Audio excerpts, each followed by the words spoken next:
Il l'a épousée pour sa dot et comptait disparaître. Mais elle était plus intelligente que lui. Kofi Mensah resta figé, la bouche ouverte, les mains tremblantes au-dessus de la table. Il ne reconnaissait plus la femme qui se tenait devant lui.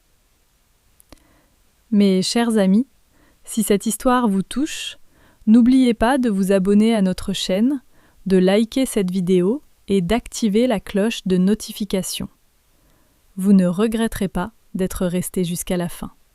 Adélaïde Kwame avait grandi dans le quartier de Cocody, à Abidjan. Pas le Cocody des villas et des piscines, non. Le Cocody des petites cours partagées, où les femmes étendent le linge sur des cordes tendues entre les manguiers, où l'odeur du poisson braisé se mêle à celle du savon de Marseille dès 6 heures du matin. Son père, M. Kwame, était un commerçant respecté au marché de Trècheville. Il vendait des pièces détachées pour automobiles depuis 32 ans. Sa mère, maman Adjoa, tenait une petite boutique d'attiéké et de poissons au coin de la rue. Des gens simples, des gens honnêtes, des gens qui avaient économisé franc après franc pour offrir un avenir à leur fille unique. Adélaïde avait fait des études de comptabilité à l'université Félix Houphouët-Boigny. Elle avait obtenu son diplôme avec mention. À 26 ans, elle travaillait déjà comme comptable dans une entreprise de BTP à Marcory. Elle gagnait 450 000 francs CFA par mois. Pas une fortune, mais un salaire solide pour une jeune femme d'Abidjan. C'est à une fête de mariage, dans la cour d'une église à Yopougon, qu'elle avait rencontré Kofi Mensah. Kofi était beau, il faut le reconnaître. Grand, la peau sombre et lisse, les dents blanches, le sourire facile. Il portait ce jour-là un costume bleu marine avec une cravate dorée. Il sentait le parfum cher. Il parlait avec l'assurance d'un homme qui a réussi. « Je suis dans l'import-export », avait-il dit à Adélaïde en lui tendant une carte de visite. « Électronique et pièces automobiles. J'ai des partenaires à Dubaï et à Guangzhou. » Adélaïde avait été impressionnée. Pas seulement par son apparence, mais par sa manière de parler. Il posait des questions. Il écoutait les réponses. Il ne regardait pas son téléphone toutes les 2 minutes, comme les autres hommes qu'elle avait connus. Ce qu'Adélaïde ignorait, c'est que le costume était loué. La carte de visite était imprimée la veille chez un photocopieur de Koumassi. Et les partenaires de Dubaï n'existaient pas. Kofi Mensah n'avait rien. Absolument rien. Il vivait dans une chambre de passage à Adjamé, chez un cousin qui commençait à perdre patience. Il mangeait un repas par jour quand il avait de la chance. Son seul talent, c'était de parler. Et il parlait bien. Il avait appris, en observant les hommes riches, comment ils marchent, comment ils tiennent leur verre, comment ils regardent une femme, avec cette lenteur calculée qui donne l'impression qu'ils choisissent, qu'ils n'ont pas besoin. Pendant 6 mois, Kofi fit la cour à Adélaïde. Il l'appelait chaque soir à 21h. Il lui envoyait des messages WhatsApp pleins de poésie. Il l'emmenait dans des restaurants. Pas les plus chers, mais assez pour faire illusion. Il payait toujours en espèces, jamais par carte. Adélaïde ne se posa jamais la question. Il rencontra ses parents. Il se montra respectueux, humble, presque timide. Il apporta des colas et une bouteille de whisky pour le père. Il s'assit par terre devant maman Adjoa et dit. Maman Adjoa pleura de joie. Son mari hocha la tête avec satisfaction. Mais ce que personne ne savait, c'est que Kofi avait un plan.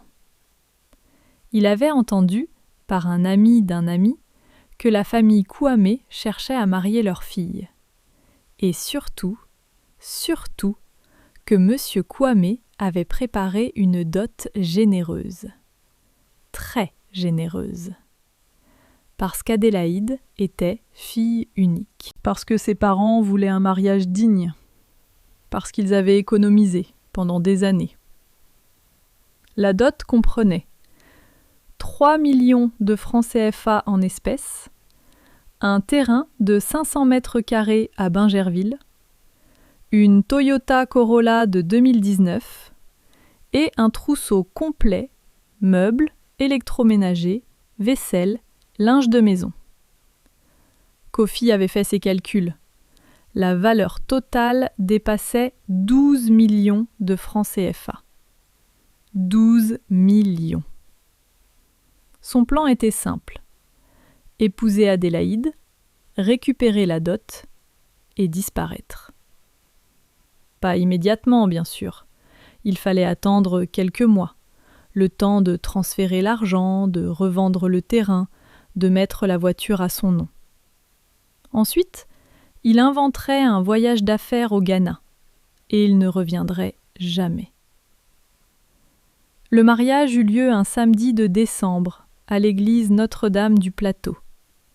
400 invités. Des pagnes wax à perte de vue. L'orchestre jouait du coupé-décalé. Les femmes dansaient en agitant des mouchoirs blancs.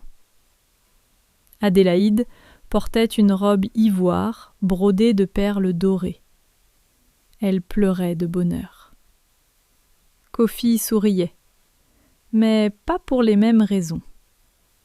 Et ce n'était que le début. Les 3 premiers mois furent ce qu'Adélaïde appela plus tard « Côte 4 ». Kofi était attentionné, doux, présent. Il préparait le petit déjeuner le dimanche matin. Il massait les pieds d'Adélaïde quand elle rentrait fatiguée du travail. Il l'accompagnait au marché. Mais derrière cette façade, il travaillait. Dès la première semaine, il avait ouvert un compte bancaire séparé dans une banque à Kumasi, au Ghana. Il y transféra 500 000 francs CFA de la dot. Puis encore 500 000. Puis 1 million. Toujours par petits virements, depuis son téléphone, la nuit, pendant qu'Adélaïde dormait. Pour le terrain de Bingerville, il contacta un courtier. « Combien tu peux me donner, rapidement ?» Le courtier proposa 4 millions. Kofi accepta, sans négocier. La voiture, il l'a mis à son nom, en présentant un faux acte de cession qu'il avait fait fabriquer par un imprimeur de Trècheville pour 15 000 francs. Au 4e mois, Adélaïde annonça qu'elle était enceinte. Kofi sentit le sol se dérober sous ses pieds. Un enfant. Cela n'était pas dans le plan. Un enfant, cela signifiait des complications, des obligations, des raisons de rester. Il devait accélérer. Mais il sourit. Il la prit dans ses bras. Il dit « Cette nuit-là » pendant qu'Adélaïde dormait avec un sourire sur les lèvres, Kofi envoya un message WhatsApp à une femme nommée Akosua, au Ghana. « Bébé arrive. Je dois bouger vite. Prépare tout de ton côté. » Akosua était la vraie femme de Kofi. Ils étaient ensemble depuis 4 ans. Elle savait tout du plan. Elle attendait sa part. Mais la vérité allait bientôt éclater. Car Adélaïde Kwame n'était pas seulement belle et gentille. Elle était comptable. Et une comptable, ça remarque quand les chiffres ne correspondent pas. Tout commença par une facture. Un mardi soir, en rangeant les papiers du salon, Adélaïde trouva un reçu de transfert Orange Money. 200 000 francs CFA envoyés à un numéro ghanéen. Elle regarda le nom du destinataire, Akosua Boateng. Son cœur se serra. Mais elle ne dit rien. Le lendemain, elle vérifia le relevé bancaire du compte commun. Il manquait de l'argent. Pas beaucoup, 150 000 francs. Mais il manquait. Elle ouvrit son ordinateur portable, se connecta au portail de la banque et téléchargea les 3 derniers mois de relevés. Elle les imprima à son bureau, pendant la pause déjeuner, sur du papier ordinaire qu'elle plia et glissa dans son sac. Le soir, quand Kofi sortit pour vite, elle s'assit à la table de la cuisine avec une calculatrice et un stylo rouge. En 2 heures, elle avait tout reconstitué. Les virements vers le Ghana, les retraits en espèces. Le terrain de Bingerville. Elle appela le service du cadastre et apprit qu'une vente était en cours. La voiture, elle vérifia les papiers dans la boîte à gants et découvrit la carte grise modifiée. Adélaïde posa le stylo. Elle regarda par la fenêtre. Dehors, les lumières d'Abidjan tremblotaient dans la nuit chaude. Un vendeur de maïs grillé passait en criant son prix. Un bébé pleurait quelque part. Elle posa les mains sur son ventre arrondi. 5 mois de grossesse. Elle sentit le bébé bouger. Un petit coup de pied, comme un message. Elle ne pleura pas. Pas ce soir-là. Ce soir-là, Adélaïde Kwame fit quelque chose de beaucoup plus dangereux que pleurer. Elle commença à réfléchir.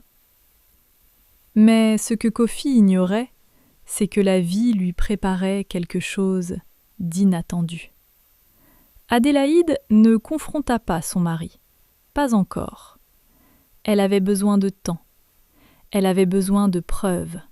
Et surtout, elle avait besoin d'un plan. La première chose qu'elle fit, le lendemain matin, fut d'appeler Maître Brou, un avocat spécialisé en droit de la famille. Elle le connaissait par une amie de l'église. « Maître, j'ai besoin de conseils, mais avant tout, j'ai besoin de confidentialité absolue. Mon mari ne doit rien savoir. » Maître Brou l'écouta pendant 45 minutes. Quand elle eut terminé, il dit simplement « Voici ce qu'Adélaïde fit pendant les 6 semaines suivantes, tout en continuant à sourire à son mari, à lui préparer son plat préféré, du foutou avec la sauce graine, et à se comporter comme si tout allait bien. » Premièrement, elle fit des captures d'écran de chaque relevé bancaire, de chaque transfert, de chaque reçu. Elle les envoya par email à une adresse que Kofi ne connaissait pas. Deuxièmement, elle contacta le cadastre de Bingerville et fit opposition à la vente du terrain. Le terrain était un bien matrimonial et la loi ivoirienne exigeait le consentement des 2 époux pour toute cession. La vente fut bloquée. Troisièmement, elle récupéra l'original de l'acte de mariage, les documents de la dot et le vrai certificat d'immatriculation de la voiture. Elle les déposa chez Maître Brou. Quatrièmement, elle ouvrit son propre compte bancaire dans une autre banque et commença à y transférer son salaire. Elle ne toucha pas à l'argent de Kofi. Elle n'en avait pas besoin. Elle avait son propre argent. Elle avait toujours eu son propre argent. Cinquièmement, et c'est là que l'histoire devient fascinante, elle fit une recherche sur le nom Akosua Boateng. Elle utilisa Facebook, WhatsApp, LinkedIn. En quelques jours, elle avait reconstitué toute l'histoire. Les photos de Kofi et Akosua ensemble, à Accra, à Kumasi, à Cape Coast. Des photos datant d'avant le mariage. Des photos où Akosua portait une bague de fiançailles. Adélaïde imprima tout, chaque photo, chaque message qu'elle put récupérer, chaque transfert. Elle rangea le tout dans une grande enveloppe marron qu'elle garda dans le tiroir fermé à clé de son bureau au travail. Pendant ce temps, Kofi continuait son manège. Il sortait le soir pour des réunions d'affaires. Il passait des heures au téléphone dans la salle de bain, l'eau du robinet ouverte pour couvrir sa voix. Il devenait de plus en plus distant, de plus en plus impatient. Un soir, Adélaïde lui servit le dîner, du riz au gras avec du poulet. Il goûta, fit une grimace et repoussa l'assiette. « C'est trop salé, tu ne sais même pas cuisiner correctement. Ma mère préparait ça 1000 fois mieux. » Adélaïde ne répondit pas. Elle débarrassa l'assiette. Elle lava la vaisselle. Elle alla se coucher. Le lendemain, au travail, elle ajouta une note dans le dossier marron. Quote 13. Elle documentait tout. Une semaine plus tard, la mère de Kofi appela de Koumassi. Maman Mensa, une femme sèche, dure, qui n'avait jamais aimé Adélaïde. Elle n'avait pas assisté au mariage. Elle considérait qu'une Ivoirienne n'était pas assez bien pour son fils. Côte 14. Sa voix grinçait dans le haut-parleur que Kofi avait oublié d'éteindre. « Cette femme-là, elle ne te mérite pas. Prends l'argent et reviens. Akosua t'attend. » Adélaïde était dans la pièce d'à côté. Elle entendit chaque mot. Elle ne bougea pas. Elle ne respira presque pas. Quand Kofi raccrocha et sortit, elle s'assit calmement et écrivit dans son carnet. 21 mars, conversation téléphonique avec Maman Mensa. Confirmation du plan. Puis elle appela Maître Brou. « Maître, j'ai tout ce qu'il me faut. On passe à l'action. » L'avocat sourit de l'autre côté du fil. « Madame, je n'ai jamais vu une cliente aussi préparée. Kofi Mensa ne sait pas ce qui va lui tomber dessus. » Mais ce que Kofi ignorait, c'est que la vie lui préparait quelque chose d'inattendu. C'était un dimanche matin. Le soleil entrait par les persiennes de l'appartement de Cocody. L'odeur du café flottait dans l'air. Adélaïde avait préparé le petit déjeuner. Des œufs, du pain grillé, du jus de bissap frais. Elle avait mis une nappe blanche sur la table. Tout était calme, tout était propre. Kofi sortit de la chambre en bâillant. Il portait un maillot de football et un short. Il s'assit lourdement et commença à manger sans dire bonjour. Adélaïde s'assit en face de lui. Elle portait une robe simple, bleue, et ses cheveux étaient tressés en nattes serrées. Elle avait les mains jointes sur la table. « Kofi, j'ai quelque chose à te montrer. » Il leva les yeux, la bouche pleine. « Quoi encore ?» Elle posa sur la table une grande enveloppe marron. Le papier craft était épais, un peu froissé au coin. Elle l'ouvrit lentement, comme on ouvre un livre qu'on a lu 100 fois. Le premier document, les relevés bancaires. Chaque virement vers le Ghana surligné en jaune. Montant total, 2 700 000 francs CFA. Kofi cessa de mâcher. Le deuxième document, l'attestation du cadastre de Bingerville, confirmant que la vente du terrain avait été bloquée pour absence de consentement conjugal. Kofi devint gris. Le troisième document, les captures d'écran des conversations WhatsApp entre Kofi et Akosua. Les photos du couple à Accra. La photo de la bague de fiançailles. Kofi ne respirait plus. Le quatrième document, une copie de la plainte déposée par Maître Brou au tribunal de première instance d'Abidjan pour escroquerie au mariage, faux et usage de faux et détournement de biens matrimoniaux. Le cinquième document, une ordonnance du juge interdisant à Kofi de quitter le territoire ivoirien. Adélaïde posa les mains à plat sur la table. Elle regarda Kofi droit dans les yeux. Sa voix était basse, calme, presque douce. Kofi ouvrit la bouche. Aucun son ne sortit. Elle se leva, elle lissa sa robe, elle prit son sac à main sur le comptoir. Elle marcha vers la porte. Sa main toucha la poignée.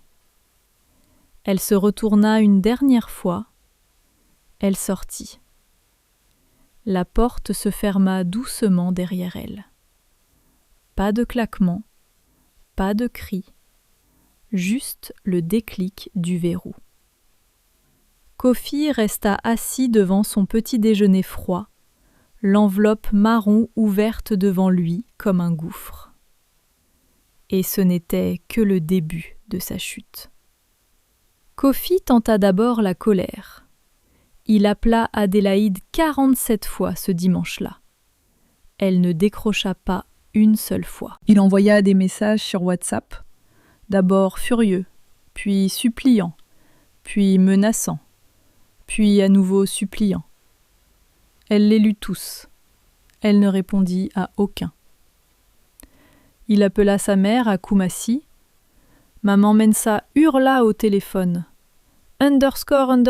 Quote 25 __. Mais Kofi ne pouvait pas revenir au Ghana. L'ordonnance du juge l'en empêchait. Son passeport avait été signalé à la police des frontières. Il appela Akosua. Elle raccrocha après 30 secondes. En une semaine, le monde de Kofi s'effondra. Le courtier de Bingerville lui réclama le remboursement de l'acompte qu'il avait déjà versé à un acheteur potentiel. 800 000 francs CFA que Kofi n'avait plus. La voiture fut saisie par huissier parce que la carte grise modifiée constituait un faux. Le propriétaire de l'appartement de Cocody, un ami de M. Kwame, lui donna 30 jours pour quitter les lieux. Kofi se retrouva dans une chambre de passage à Adjamé. La même chambre, chez le même cousin, avec le même matelas taché. Comme si les derniers mois n'avaient été qu'un rêve. Mais la vie n'avait pas fini avec Kofi Mensa. 3 mois plus tard, sans argent et sans option, il rencontra une femme au maquis de Williamsville. Elle s'appelait Georgette. Elle était plus âgée que lui, un peu forte, avec des bijoux en or et une Mercedes garée dehors. Elle payait les bières de tout le monde. Elle riait fort. Elle regardait Kofi avec ce regard qu'il connaissait bien, le regard d'une femme qui a de l'argent et qui cherche de la compagnie. Kofi sourit. Il se redressa. Il remit son masque. Mais Georgette n'était pas ce qu'elle semblait être. Ou plutôt, elle était exactement ce que Kofi avait été. Une prédatrice. En 2 mois, Georgette avait vidé ce qui restait des économies de Kofi. Elle avait emprunté de l'argent en son nom. Elle avait utilisé ses documents pour contracter des dettes. Et un matin, elle disparut. La Mercedes était louée. Les bijoux étaient faux. Le rire était un outil. Kofi Mensah, l'arnaqueur, avait été arnaqué, et il n'y avait personne pour le plaindre. Mais ce que tout le monde ignorait, c'est que la véritable histoire d'Adélaïde ne faisait que commencer. Adélaïde donna naissance à une petite fille en août, à la clinique Sainte-Anne de Cocody. Elle l'appela Grâce. Parce que, dit-elle à sa mère qui tenait sa main pendant l'accouchement, cet enfant est la preuve que quelque chose de beau peut naître de quelque chose de terrible. Maman Adjoa pleura. Mais cette fois, c'était des larmes de fierté. Adélaïde retourna vivre chez ses parents pendant 6 mois. Elle reprit le travail après 3 mois de congé. Elle déposait la petite Grâce chez maman Adjoa le matin et la récupérait le soir. La routine était simple, répétitive, réconfortante. Mais Adélaïde ne voulait pas simplement survivre. Elle voulait construire. Pendant ses pauses déjeuner, au lieu de manger au restaurant comme ses collègues, elle suivait des cours en ligne de gestion financière. Le soir, quand Grâce dormait, elle travaillait sur un business plan. Un projet qu'elle portait depuis des années. Un cabinet de conseil en comptabilité pour les petites entreprises et les commerçants du marché. Elle connaissait ce monde. Elle avait grandi dedans. Elle savait que les femmes du marché de Trècheville, les vendeurs de tissus d'Adjamé, les restauratrices de Yopougon, tous ces gens avaient besoin de quelqu'un pour les aider à gérer leurs comptes, à déclarer leurs impôts, à obtenir des prêts bancaires. Mais les cabinets comptables traditionnels étaient trop chers, trop intimidants, trop loin de leur réalité. Adélaïde voulait faire le pont entre ces deux mondes. Avec ses économies, elle avait mis de côté 1 200 000 francs CFA. Elle loua un petit local près du marché de Trècheville. 2 pièces, un ventilateur, un bureau, 2 chaises et un ordinateur. Elle fit imprimer des cartes de visite simples. Adélaïde Kwame, conseil comptable, pour les entrepreneurs qui veulent grandir. Elle distribua ces cartes elle-même, debout dans la chaleur du marché, le bébé dans le dos, attaché avec un pagne. Elle parlait aux commerçantes une par une. Elle expliquait. Elle écoutait. Elle revenait le lendemain. Les 3 premiers mois, elle eut 7 clients. 7. Elle gagnait à peine de quoi couvrir le loyer du local. Mais Adélaïde savait quelque chose que Kofi n'avait jamais compris. La vraie richesse se construit lentement, avec patience, avec honnêteté, brique après brique. Au 6e mois, elle avait 23 clients. Au bout d'1 an, 47. Ses clients parlaient d'elle à d'autres. « Va voir Adélaïde, elle est sérieuse, elle explique tout, elle ne te vole pas. » Cette dernière phrase, « elle ne te vole pas », était le plus beau compliment qu'on pouvait lui faire. 2 ans après son divorce, Adélaïde Kwame avait 112 clients réguliers, 2 employés et un chiffre d'affaires de 36 millions de francs CFA par an. Elle avait acheté un appartement de 3 pièces à Riviera, dans un quartier calme, avec une école à proximité. La petite Grâce avait sa propre chambre, avec des murs peints en jaune et des étoiles collées au plafond. Adélaïde avait aussi quelque chose qu'aucun homme ne lui avait jamais donné et qu'aucun homme ne pourrait jamais lui enlever. La paix. La paix de se réveiller le matin sans peur. La paix de savoir que chaque franc dans son compte est le sien. La paix de se regarder dans le miroir et de voir une femme qui a choisi la dignité. Un dimanche matin, à l'église, le pasteur l'invita à témoigner devant la congrégation. Adélaïde monta sur l'estrade. Elle portait un ensemble blanc. Grâce était assise au premier rang, sur les genoux de maman Adjoa. Adélaïde regarda l'assemblée. Elle prit une profonde inspiration. On m'a demandé de raconter mon histoire. Mais ce n'est pas une histoire de vengeance. C'est une histoire de réveil. Pendant 1 an, j'ai vécu avec un homme qui m'a menti chaque jour. Il m'a épousée pour mon argent. Il a volé ma famille. Il m'a traité comme un outil.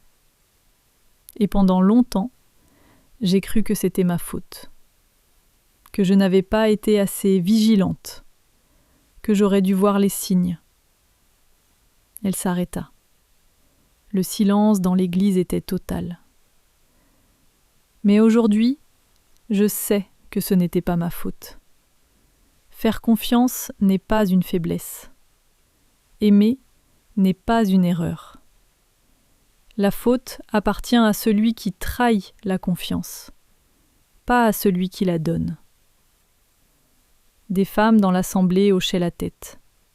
Certaines pleuraient. Certaines serraient le bras de leur voisine. L'église éclata en applaudissements.